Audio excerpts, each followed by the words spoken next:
Olá pessoal, o último vídeo dessa aula nós vamos construir juntos um robô como esse aqui, o Bubble Rob. Ele é um robô composto por uma esfera, 2 cilindros que são acionados, tem um sensor de proximidade, uma câmera e também uma terceira roda que não é acionada. E ele é um modelo que a gente tem um tutorial. Como é que ele vai funcionar? Aqui, né, pelo jeito que ele está programado, a gente consegue configurar a velocidade dele. Aqui a gente tem um sensor de visão, que a gente mede, né, a distância de um obstáculo.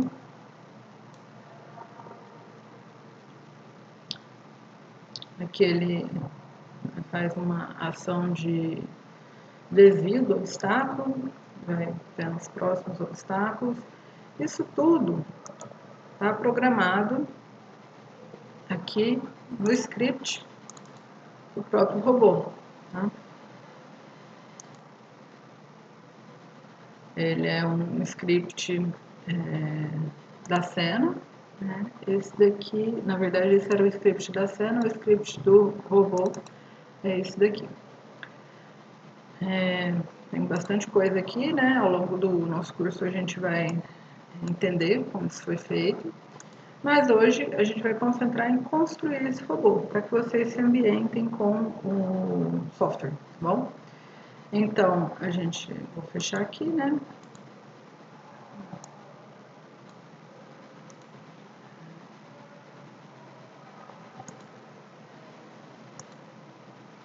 E eu tenho uma cena aberta aqui, toda vez que a gente rodar o software, ele vai abrir uma cena. Da onde eu estou tirando esse tutorial? Vocês estão vendo aí na própria aula, né? A gente tem um tutorial, um manual do usuário. E o primeiro tutorial é o do Bubble Rob, tá? E a gente vai seguir, né? Vocês podem seguir direto da página, podem seguir o vídeo, podem seguir o slide. A ideia é facilitar a compreensão de vocês com esse vídeo, com o slide, tá bom?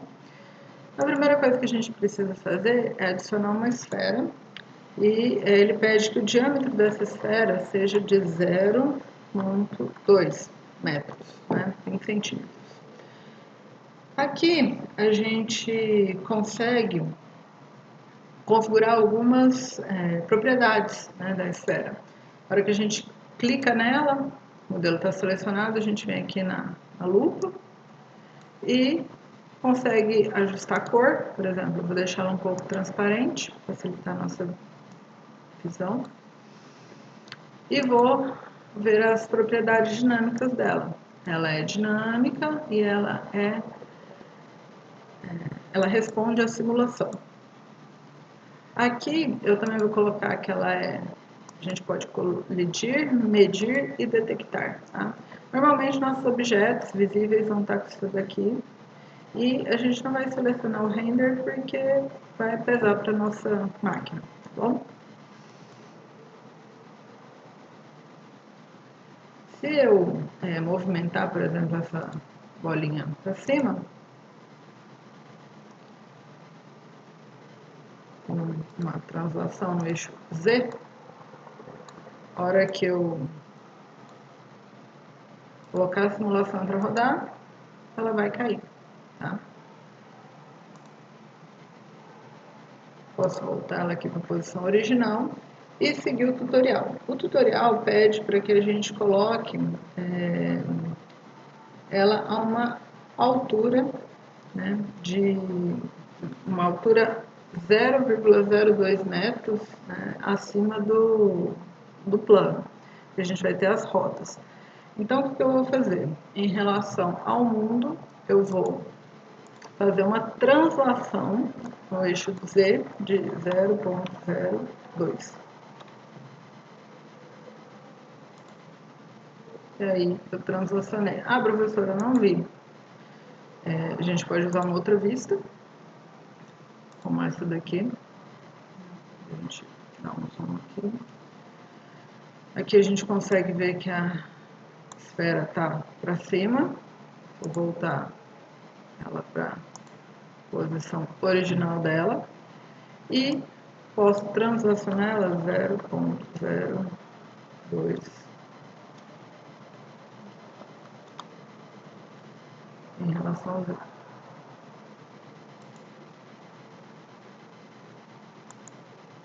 Agora sim. Volto aqui nessa vista, é mais fácil da gente trabalhar. E vou adicionar duas rodas. Para isso, eu vou fazer uma cena separada, que facilita a minha visualização do que eu estou fazendo e eu consigo copiar. Vou vir aqui, nova cena, vou adicionar um cilindro, tá bom? E qual que é o tamanho desse cilindro? Ele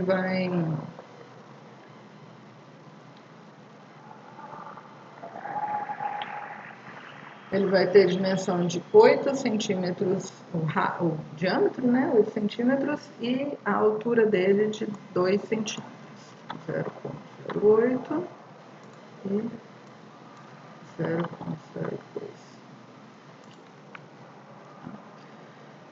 Agora, eu vou colocar ele na posição correta. Para isso, eu vou ter que fazer tanto uma translação quanto uma rotação. Primeiro, vamos começar aqui com a translação. A gente vai selecionar a posição absoluta dele em relação ao mundo, né? Aqui como tutorial 0,05, 0,1 e 0,04. Dei Enter, ele já colocou no lugar correto. Agora eu vou selecionar a rotação. A rotação é uma orientação absoluta em relação ao gama. Ao alfa, desculpa. De menos 90 graus. Ficou em pé. E, seguindo o tutorial, eu posso renomear, né, isso daí para o left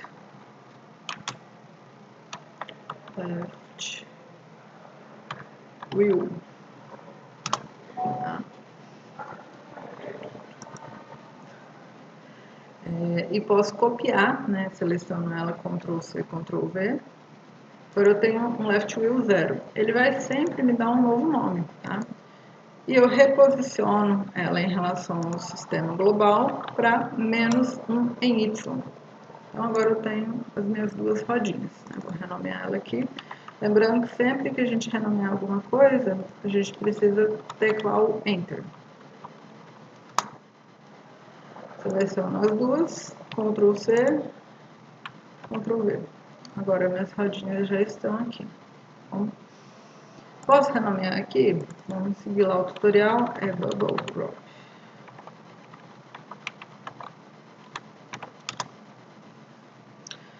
Ele tinha adicionado, antes de adicionar as rodas, um sensor de proximidade. Então, vamos lá. Adicionar sensor de proximidade do tipo cone. Aí, a gente vai colocar ele na posição que a gente precisa. Primeiro, a gente vai abrir o diálogo de orientação, né? De acordo com o tutorial, a gente precisa colocar na pasta de orientação 90 graus no eixo Y e 90 graus no eixo Z. Aqui. Aqui.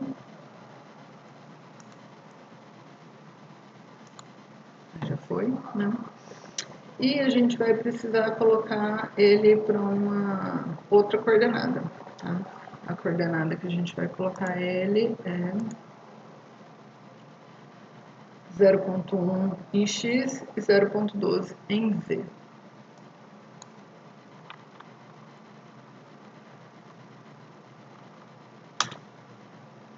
E agora a gente vai configurar esse sensor de proximidade. A gente vem aqui na lupa, trabalha com as propriedades dele, e a gente vai ajustar o volume, tá?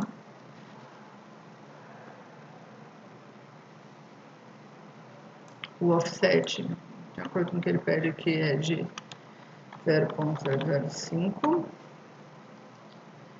O raio não mexe, o ângulo é de 30 graus. E o range, o range, né, já que a gente está falando os termos em inglês, é de 0,15. Bom, agora a gente tem um sensor conforme, está lá no tutorial. Bom, o que a gente precisa fazer? Agora, se eu der play aqui no meu robozinho, não acontece nada. Por quê? Não tem um link, né, entre o meu corpo do robô e as minhas rodas. Deixa eu só mudar aqui. Novo sensor.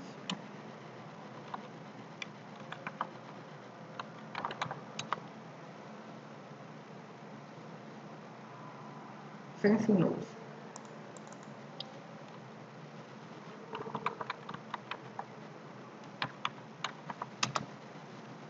Beleza.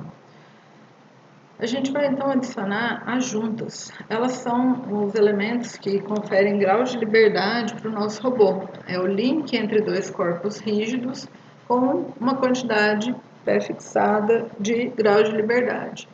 A junta mais comum que a gente tem é a junta rotativa. Por quê? Ela pode representar um motor, né? Então a gente usa ela bastante. Outra junta que a gente usa bastante é a prismática, que ela representa deslocamentos lineares. A gente vai ver isso depois. Então, eu adicionei a minha junta, né? Como é que eu faço para saber que ela está lá? Dei um zoom aqui, estou conseguindo ver ela, essa laranjadinha. E agora a gente vai colocar ela no lugar, tá? Como é que a gente faz para colocar ela no lugar? Seleciona ela e seleciona também a left wheel. Aí você vem na diálogo de translação, coloca Apply. Primeiro você tem que sempre selecionar o objeto que você quer mover e depois o objeto que é a sua referência. Bom, a mesma coisa você consegue fazer para rotação. E aqui a minha junta foi para o lugar que eu gostaria. Consigo copiar ela, e assim como eu fiz lá na roda, eu faço a translação dela para -1. Tá? Então, essa daqui é o left motor. E essa daqui é a right motor.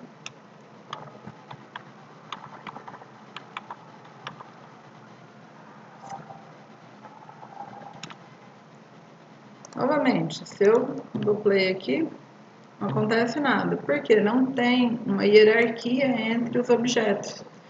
Quem vai ser meu objeto pai? É o Bubble Rob. Dentro dele eu vou colocar minhas os dois motores. Dentro do motor esquerdo eu vou colocar minha roda esquerda. Dentro do motor direito eu vou colocar minha roda direita. E vinculado diretamente ao Bubble Rob, eu vou colocar o Sensing Nose, tá? Só que eu preciso também configurar a junta, tá? A gente não vamos mexer nessa parte aqui, tá? A gente mexe sempre aqui nas propriedades dinâmicas. A gente vai deixar o motor habilitado e vamos colocar uma velocidade aqui de 10 graus por segundo e vamos colocar para travar o motor se a velocidade for 0. Depois a gente vai perceber que a gente consegue programar essas velocidades como se fosse um motor real, tá? Mas por enquanto só para a gente ver ele andando. E a mesma coisa a gente vai fazer no motor direito. Aqui. 10 graus por segundo. Vamos travar ele. Agora, se eu colocar a minha simulação para rodar, ainda assim tem alguma coisa bem estranha. Por quê? A gente não tem a terceira roda. Para isso, a gente vai adicionar uma pequena esfera, né, que a gente vai chamar de slider ou caster. E essa esfera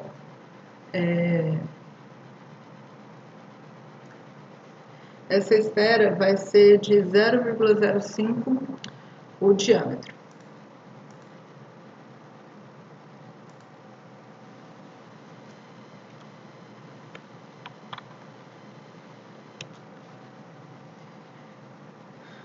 Além dela, a gente vai adicionar, a gente precisa configurar as propriedades dela. Ela é um material sem fricção, tá?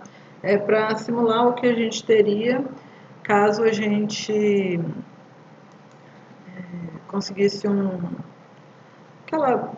aquele rodízio, né? Ele não, a fricção dele é mínima. Então a gente precisa configurar o material.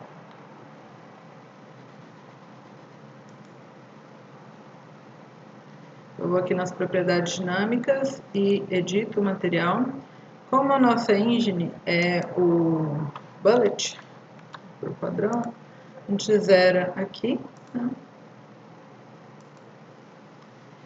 E tá tudo certo. Agora eu preciso adicionar um sensor de força para linkar a esfera principal ao meu slider. Aqui. E para isso eu uso um sensor de força, tá? Para permitir que tenha esse rolamento. Onde que eu vou colocar esse sensor de força? Ele vai estar a menos 7 no eixo X, menos 0,7.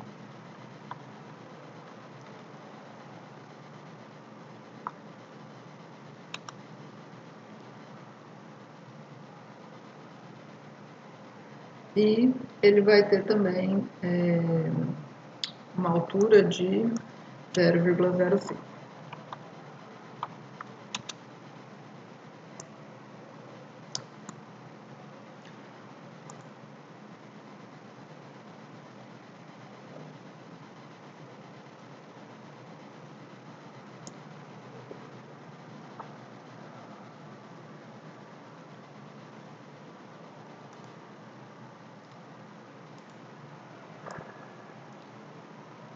Aqui dá para ver que nossa esfera ainda não está no lugar correto, né? A gente vai fazer aquele mesmo procedimento de alinhamento. Só que a nossa esfera não precisa ficar tão para cima. A gente tem que tirar o diâmetro dela da coordenada.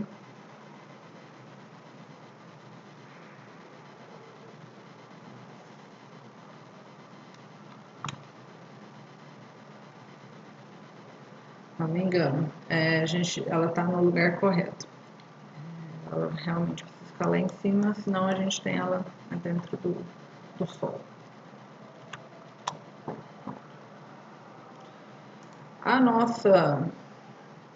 Nosso slider, ele é um elemento, é um sensor, né? Ele não é um elemento físico.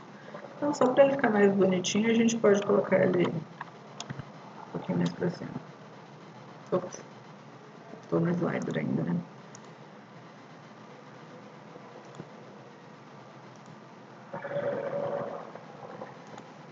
Agora sim. Ai, ficou bonitinho. Se a gente começar aqui, ainda, né, temos problemas. A gente precisa atrelar o slider ao sensor de força e o sensor de força ao robô. Vamos ver o que a gente tem. A gente tem uma interferência aqui. O que está acontecendo? Aqui a gente tem máscaras, né, para cada elemento da simulação. Se a gente vier aqui nas propriedades da esfera, né, do corpo do robô, a gente consegue ver a parte das câmeras, mas nas propriedades dinâmicas a gente tem as máscaras de interação física, né? Então aqui a gente consegue, por exemplo, desmarcar essas daqui do corpo do robô e na hora que a gente vier aqui no slider, a gente deixa marcado justamente aquelas que não estavam marcadas no corpo do robô. Agora, na hora que a gente começar a simulação, vai ficar assim. Eu tô apanhando um pouquinho aqui da posição do meu slider. Deixa eu olhar ele de cá.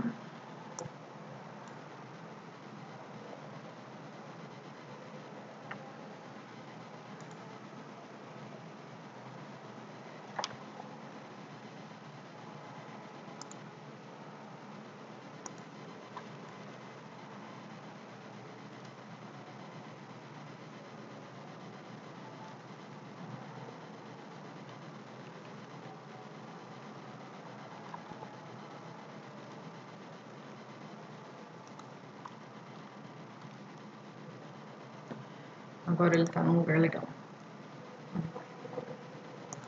Se eu der play aqui, a minha velocidade das rodas está muito pequena e minhas massas não estão ajustadas. Bom, por isso que o robô ficou meio sem graça. Então a gente consegue ajustar as massas, né, de forma que faça mais sentido fisicamente. Né? A gente pode vir aqui, por exemplo, nas rodas, né, conforme o tutorial passa,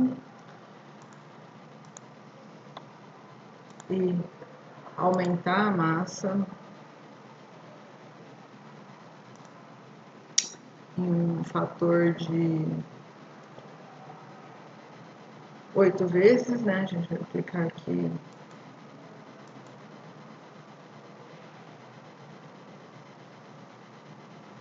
Vamos tentar assim.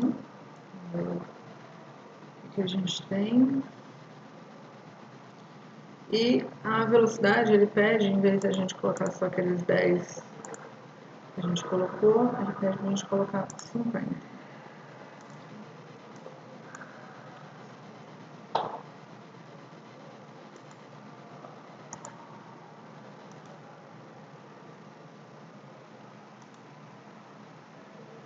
Agora a gente consegue ver entre cada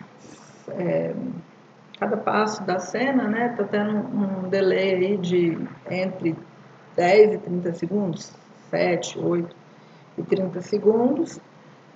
São os cálculos, né, o tempo que nosso computador demora para processar essa simulação. A gente pode ver ele de vários ângulos.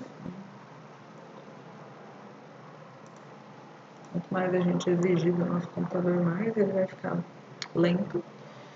E aqui a gente consegue ver que em alguns minutos nós conseguimos construir um robô. Uma coisa que é interessante é que a gente crie ele como um modelo. Então eu clico aqui no Bubble Rob, vou lá na lupa, né, e coloco ele aqui que o objeto é um modelo. Tá? O que isso muda? A hora que eu torno todos esses daqui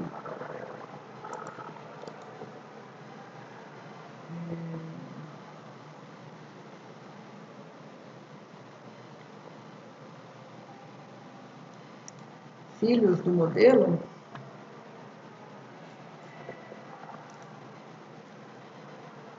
a gente pode colocar ele para selecionar a modelo em vez de selecionar ele. Por que isso é importante? Na hora que a gente cria um modelo, né, a gente não quer que fique mexendo durante a nossa simulação por acaso. Então isso deixa as coisas mais fáceis, né, quando a gente tem mais de um robô na nossa cena, mais de um elemento, a gente consegue trabalhar com ele só como um item só, bom?